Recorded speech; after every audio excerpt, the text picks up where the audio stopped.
कबला, जिसे काबला या कबला भी कहा जाता है, यहूदी धर्म के भीतर एक रहस्यमय और गूढ़ परंपरा है जो कई सदियों पुरानी है। यह विचार और अभ्यास की एक जटिल प्रणाली है जिसका उद्देश्य परमात्मा और ब्रह्मांड की प्रकृति को समझना है। हिब्रू में कबाला शब्द का अर्थ प्राप्त करना या परंपरा है। उत्पत्ति। कबला की उत्पत्ति का ठीक पता लगाना कठिन है, लेकिन यह मध्ययुगीन काल के दौरान एक विशिष्ट रहस्यमय परंपरा के रूप में उभरा, मुख्य रूप से स्पेन, प्रोवेंस, वर्तमान फ्रांस में यहूदी समुदायों में और बाद में यूरोप के अन्य हिस्सों में फैल गया, विशेष रूप से अशकेनाजी यहूदी समुदाय।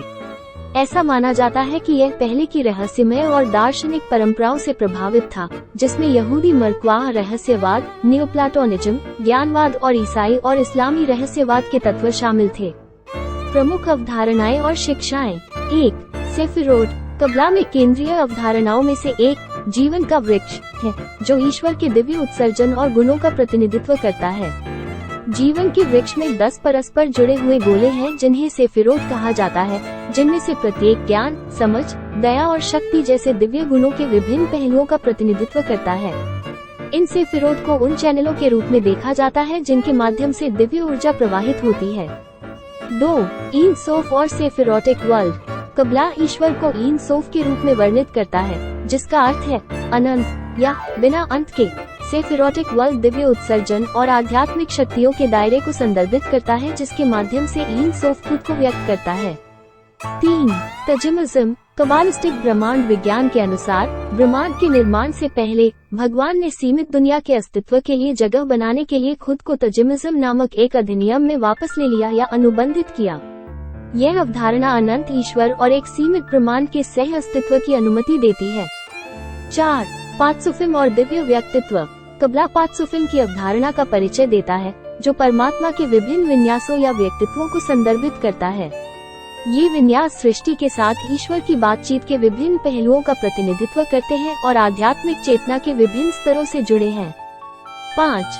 व्यवहारिक कबला। अपने दार्शनिक और सैद्धांतिक पहलुओं के साथ साथ कबला में व्यक्तिगत आध्यात्मिक विकास और रहस्यमय अनुभवों की प्राप्ति के लिए व्यवहारिक तकनीकें भी शामिल हैं। ध्यान, दर्शन, प्रार्थना और पवित्र ग्रंथों का पाठ जैसी प्रथाओं को परमात्मा से जुड़ने और व्यक्तिगत परिवर्तन लाने के लिए नियोजित किया जाता है। प्रमुख कबालीवादी ग्रंथ। कबाला में कई महत्वपूर्ण ग्रंथ हैं, जिनमें शामिल हैं 1. जोहर। जोहर सबसे महत्वपूर्ण और व्यापक रूप से अध्ययन किया जाने वाला कबालिस्टिक कार्य है। ये टोरा, यहूदी पवित्र ग्रंथ, पर रहस्यमय टिप्पणियों का एक संग्रह है, जिसका श्रेय 2वीं शताब्दी के ऋषि रब्बी शिमोन बार योचाई को दिया जाता है। 2. सेफर यत्ज़राह। इसे सृष्टि की पुस्तक के रूप में भी जाना जाता है। यह एक प्रारंभिक कबालीवादी पाठ है जो हिब्रू अक्षरों और संख्याओं के उपयोग के माध्यम से ब्रह्मांड विज्ञान और ब्रह्मांड के निर्माण की खोज करता है। 3. बहिरहा। एक प्रारंभिक मध्ययुगीन कबालीवादी पाठ जिसका श्रेय रब्बी नेहुन्या बेन हाकाना को दिया जाता है। ये धर्म ग्रंथ की रहस्यमय व्याख्या में अंतर्दृष्टि प्रदान करता है। 4. The eighth charm. Rabi charm vital द्वारा एक व्यापक कबालीवादी कार्य, जो 16वीं शताब्दी के कबालिस्ट रब्बी इसहाक लूरिया एरी के शिष्य थे।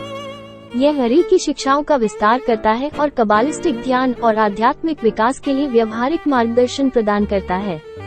प्रभाव और समसामयिक रुचि। कबला का न केवल यहूदी समुदायों के भीतर बल्कि यहूदी धर्म के बाहर विभिन्न गूढ़ और गुप्त परंपराओं पर भी गहरा प्रभाव पड़ा है। इसने पश्चिमी रहस्यवाद, हर्मेटिकवाद, ईसाईवाद को प्रभावित किया है। कबला और यहाँ तक कि कुछ नए युग और आधुनिक गूढ़ आंदोलन भी। हाल के वर्षों में गूढ़ ज्ञान और व्यक्तिगत परिवर्तन चाहने वाले विविध आध्यात्मिक पृष्ठभूमि के लोगों के बीच कबला में रुचि बढ़ रही है।